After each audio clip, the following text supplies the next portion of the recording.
Hello everybody, welcome back. So as you can tell, I haven't really spoken yet today. It is pretty early in the morning. It's 9:22. I'm gonna keep it really real with you. I mean, everything behind me is kind of a mess. I slept terribly last night. I'm developing this little breakout. This is kind of a tough morning, but what I wanted to do is do a first impression and review and demo on the Tarte Rainforest of the Sea foundation. I think I'm the last human being on earth to get this foundation and actually try it out, but I still wanted to. It's a water foundation with SPF 15. It's supposed to be lightweight, really moisturizing. For those of you who don't know, my skin is like dry, dehydrated. I don't really get oily. Sometimes if I wear the right foundation, I look nice and dewy, but I don't get oily. Sometimes you can see dry spots. My foundation tends to rub off mostly on my chin and my nose. So what I've done this morning is I've cleansed my face and then I've used the First Aid Beauty Ultra Repair Cream and then an SPF by Supergoop, and then over top for priming I've used some of this Urban Decay Optical Illusion Complexion Primer, mostly down the center of my face and on my nose. I went to Sephora and they told me that that was a good way to kind of cure my nose problem with the foundation coming off of my nose. And then finally I spritzed my whole face with Fix Plus spray. So before we get started, this is a 1 fluid ounce amount of foundation. That's pretty typical, and I think I paid around $40 for this. I have the shade Fair Neutral, a total guess, hopefully it works. So a couple of the claims on the website: it's supposed to deliver the ultimate in hydration boost and coverage with Tarte's 12-hour water foundation. The concentrated fluid coverage formula features 20% water to quench dry skin, as it covers and masks any redness, dark spots, and uneven skin tone, etc, etc, etc. So if you guys want to read more about it, then you can just go on Tarte's website or on Sephora's website. This is what the foundation packaging looks like. It's a nice glass bottle. It does have the dropper feature. Some people don't love that. I'm okay with it.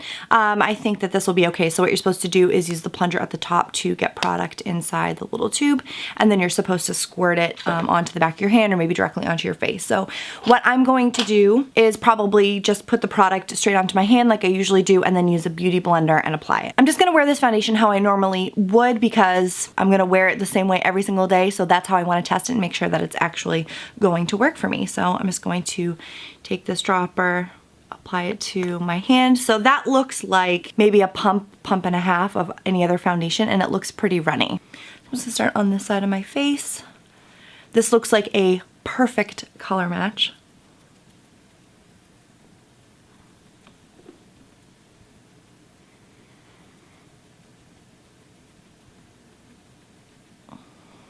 So 1 plunger full of this foundation covered very lightly 1/2 of my face.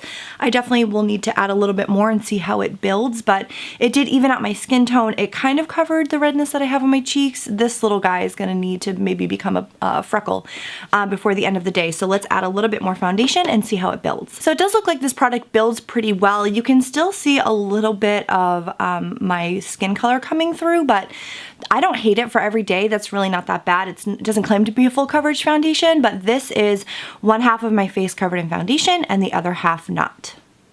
For this side of my face, I'm going to try a brush and see what that does. This is Makeup Geek's old stippling brush. You can't get this one anymore, but I really like this one. So I'm just gonna see how it does. Given that this is water-based foundation, I think the sponge is definitely the way to go, but I just wanna see if it applies any differently or any better with a brush. So with one layer with a brush, you can definitely tell that it's a much sheerer coverage.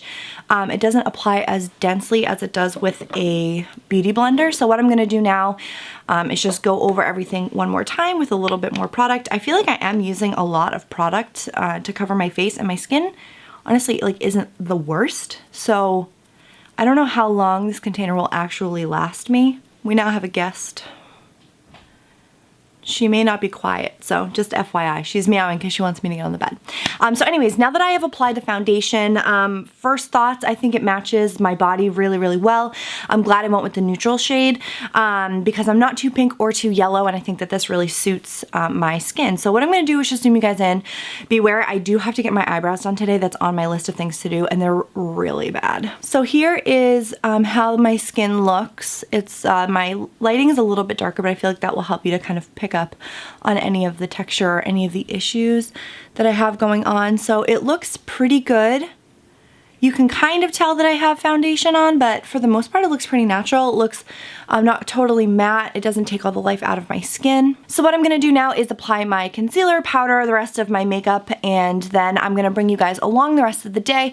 I'm gonna pop in and just let you know how the foundation is wearing, so stay tuned. Alright, so just real quick, I just put all my makeup on. I do feel like the bronzer, like my cheek products didn't like glide as well as they usually do over top, but I use the Charlotte Tilbury Filmstar Bronze and Glow and then some NARS Orgasm Blush Persona Cosmetics on the eyes with Kat Von D Trooper liner, and then this Too Faced Sweet Peach. So I will take you guys along for the rest of the day and see how this wears. So at this point I was inside a fitting room, so I couldn't talk to you, but I did want to show you guys. This is about 12:30. So on my nose it had come off considerably. It was building up in the corners of my nose, and then also on the chin it was coming off. When I got my eyebrows done, it did also come off. So I didn't find at first use that this lasted particularly well, especially that short after I applied it. Hey guys, so it is now probably close to 4:30, but I just want to give you a quick update on the foundation. I did swing into a Sephora and I put on a concealer on my nose because it was really breaking up. But after I put the concealer on, it looks pretty good. So yeah, I mean everything's pretty much held up except for around the nose, which I already knew was going to happen. So I was recommended to get the Professional for around my nose and that foundation, so I'll give you guys another update later. Alright guys, so this is the final update of the night for the Tarte Rainforest of the Sea foundation. I did set up, my boyfriend set up this like funny little lighting rig, so hopefully the lighting looks okay just for the sake of nighttime shooting, which I never do. But so I'm sure you can see in the last clip I felt extremely uncomfortable filming anything in public, but I wanted to give you an update that was around 4:30. So the makeup had worn off big time around my nose and my chin. So what I had done was I went to Sephora, I threw some extra concealer on, and I think it definitely helps. So let me just zoom you in really quickly so you can see what those areas look like. So my nose is definitely still very worn off. You can see it especially on this side of my face.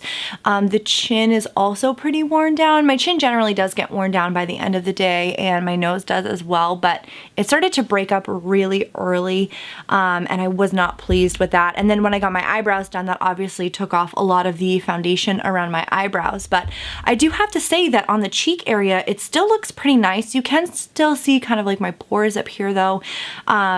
But overall, I mean, I really want to like this foundation. So what I'm going to do is try with a couple different primers and see how they go over the next few days. So I'll leave some information in the description box and let you know kind of where I had the best success and what worked the best for me. People rave about this foundation, especially for dry skin. So I think I just have to find the right cocktail of items and ingredients, if you will, what's going to make this foundation last. The person that I work with at Sephora did say that the Urban Decay primer that I use, she said a lot of people have noticed and reported that it breaks up a lot around the nose area, and that's where I have the most problem or the most problems with my makeup. So I'm just gonna keep it on, see what else works. I don't really have any super hydrating primers at the moment, so I may also have to make that investment. But anyways, I hope you guys enjoyed this video, and let me know if you want to see more kind of like first impressions throughout the day type videos. I've never really done this before.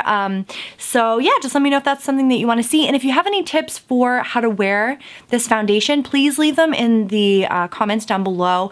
I'd love to hear how you wear it, what primers you use, what your skin type is like, and all that good stuff. So anyways, I'll leave all my socials in the down bar, and I'll see you guys in the next one. Bye!